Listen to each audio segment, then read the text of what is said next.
வணக்கம் மக்களே. தென்னிந்தியாவோட மிக முக்கியமான நம்ம எல்லாருக்கும் தெரிஞ்ச லலிதா ஜுவல்லரி அவங்களோட ஐபிஓவை கொண்டு வராங்க. ஆகஸ்ட் 17ஆம் தேதி இந்த ஐபிஓ ஓப்பன் ஆகுது. 1700 கோடியை திரட்டுறக்காக இந்த ஐபிஓக்கு அவங்க வராங்க.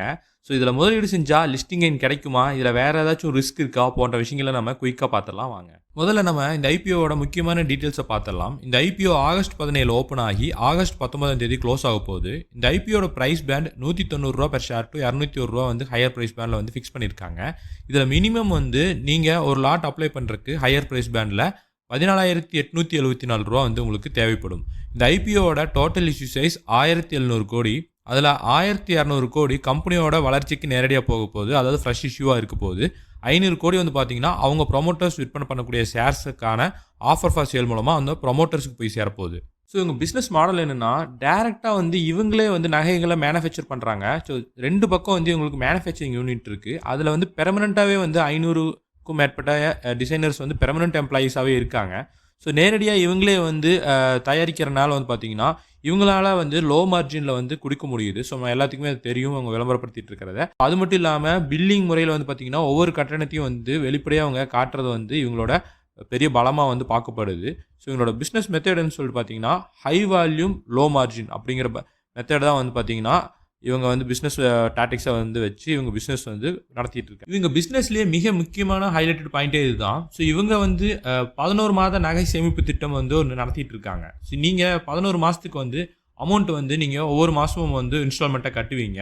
ஸோ 12th மந்த் பார்த்தீங்கன்னா அதுக்குண்டான ஜுவல்ஸ் நீங்கள் வாங்கிக்கலாம் அப்படிங்கிற சொல்லி ஒரு நகை சேமிப்பு திட்டத்தை அறிமுகப்படுத்தி நடத்திட்டு இருக்காங்க.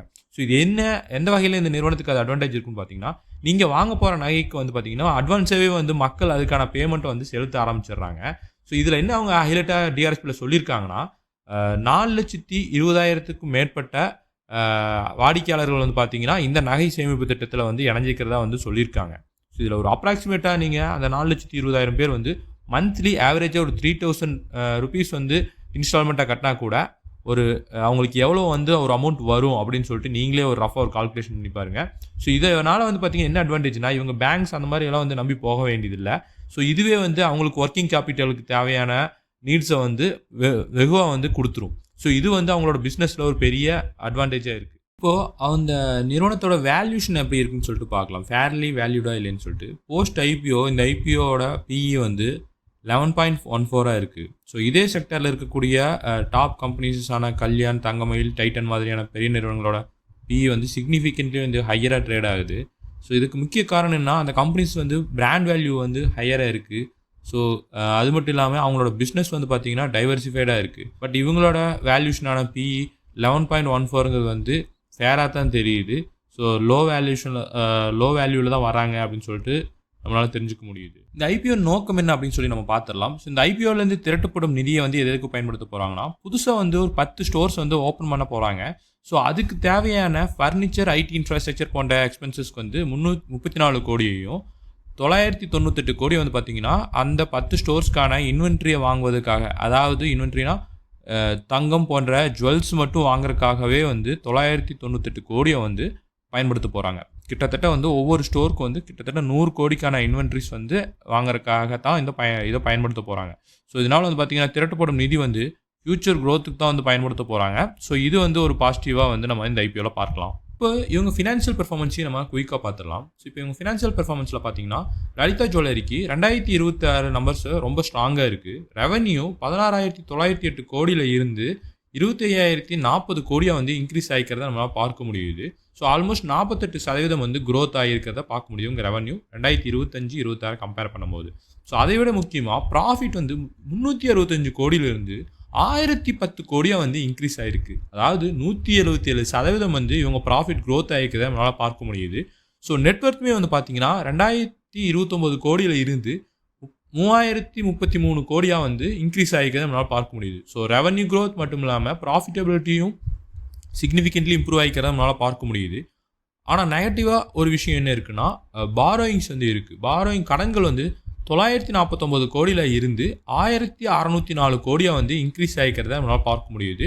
ஸோ ஃபினான்ஷியல் பெர்ஃபார்மன்ஸ் ஸ்ட்ராங்காக இருக்குது. டெப்ட் சைடு மட்டும் ஒரு கவனிக்க வேண்டிய ஒரு பாயிண்ட்டாக இருக்குது. இப்போது 2026 கீ பேராமீட்டர்ஸ் எல்லாம் எப்படி இருக்குன்னு சொல்லிட்டு பார்த்துடலாம். இவங்களோட ரிட்டர்ன் ஆன் ஈக்விட்டி 41% இருக்குது. ஸோ நல்ல ஒரு ரிட்டர்ன் வந்து ஈக்விட்டிக்கு கொடுத்துருக்காங்கன்னு சொல்லிட்டு நம்மளால் தெரிஞ்சுக்க முடியுது. ரிட்டர்ன் அண்ட் கேபிட்டல் எம்ப்ளாய்டுமே வந்து பார்த்தீங்கன்னா கேபிட்டல்ஸை வந்து எஃபிஷியண்டாக பயன்படுத்துகிறாங்கன்னு நம்மளால் தெரிஞ்சுக்க முடியுது. 42.6 இருக்குது. இது ரெண்டும் வந்து எக்ஸலண்ட்டாக இருக்குது. ஸோ நெட்ஒர்த்தும் வந்து பார்த்தீங்கன்னா 39.9% இருக்குது. நெட்ஒர்த்தும் வந்து நல்ல ஸ்ட்ராங்கான ரிட்டர்ன் இருக்குது. நெட்ஒர்க் மீது நல்ல ஸ்ட்ராங்கான ரிட்டர்ன் இருக்குது அப்படின்னு சொல்லிட்டு நம்மளால் தெரிஞ்சுக்க முடியுது. இங்கே டெப்ட் ஈக்விட்டி ரேஷியோ வந்து பாருங்கள் 0.53 தான். ஸோ மாட்ரேட் டெப்டாக தான் இருக்குது. அதாவது 1க்கு கீழே தான் இருக்குது. ஸோ இது வந்து அண்டர் கண்ட்ரோலபிளாக தான் இருக்குது. நான் ப்ரீவியஸாக வந்து ஃபினான்ஷியல் வைஸ் எக்ஸ்பிளைன் பண்ணும்போது வந்து பாரோயிங்ஸ் மட்டும் அதிகமாக இருக்குன்னு சொல்லியிருந்தேன்.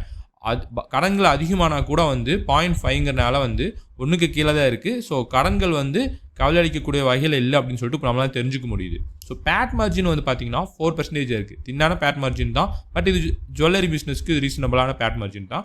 பட் இன்னொரு விஷயம் இதில் நான் தெரிஞ்சுக்கணும். பேட் மார்ஜினில் ப்ரீவியஸ் ஃபினான்ஷியல் இயரில் வந்து 2% தான் இருந்தது இவங்க பேட் மார்ஜின். இப்போ ஆல்மோஸ்ட் டபுளாக இருக்குது.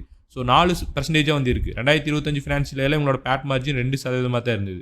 இப்போது 4% உயர்ந்திருக்கு. இது வந்து நம்ம ஒரு பாசிட்டிவாக பார்க்கலாம். ஸோ அது மட்டும் இல்லாமல் ஜுவல்லரி பிஸ்னஸ்க்கு ரீசனபிளான ஒன்று தான்.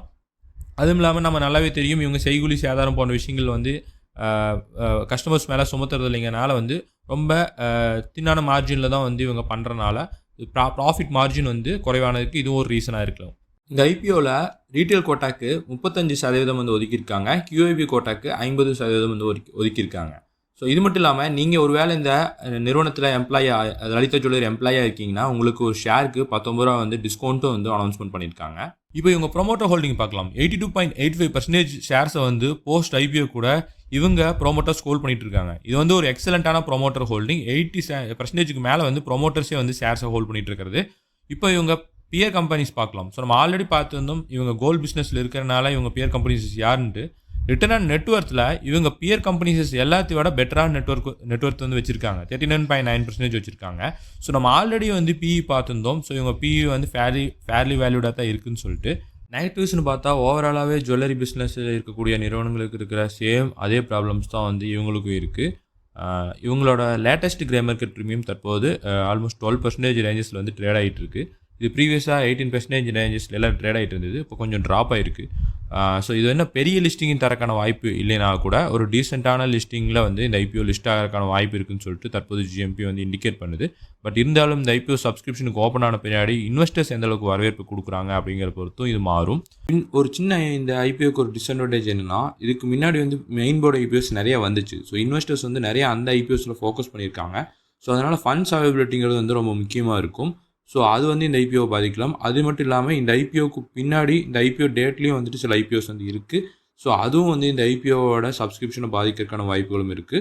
அதனால் எந்த அளவுக்கு இன்வெஸ்டர்ஸ் வந்து இந்த ஐபிஓக்கு வரவேற்பு தராங்கன்னு சொல்லிட்டு நம்ம தொடர்ந்து ட்ராக் பண்ணுறது பெட்டராக இருக்கும். நம்ம தொடர்ந்து ட்ராக் பண்ணலாம். அதுக்கு மறக்காமல் நம்ம சேனலை சப்ஸ்கிரைப் பண்ணிக்கோங்க.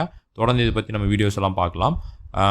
மறக்காமல் நம்ம இந்த வீடியோ பிடிச்சிருந்தா மறக்காமல் லைக் பண்ணிவிட்டு உங்கள் ஃப்ரெண்ட்ஸ்க்கும் ஷேர் பண்ணுங்கள். நன்றி, வணக்கம்.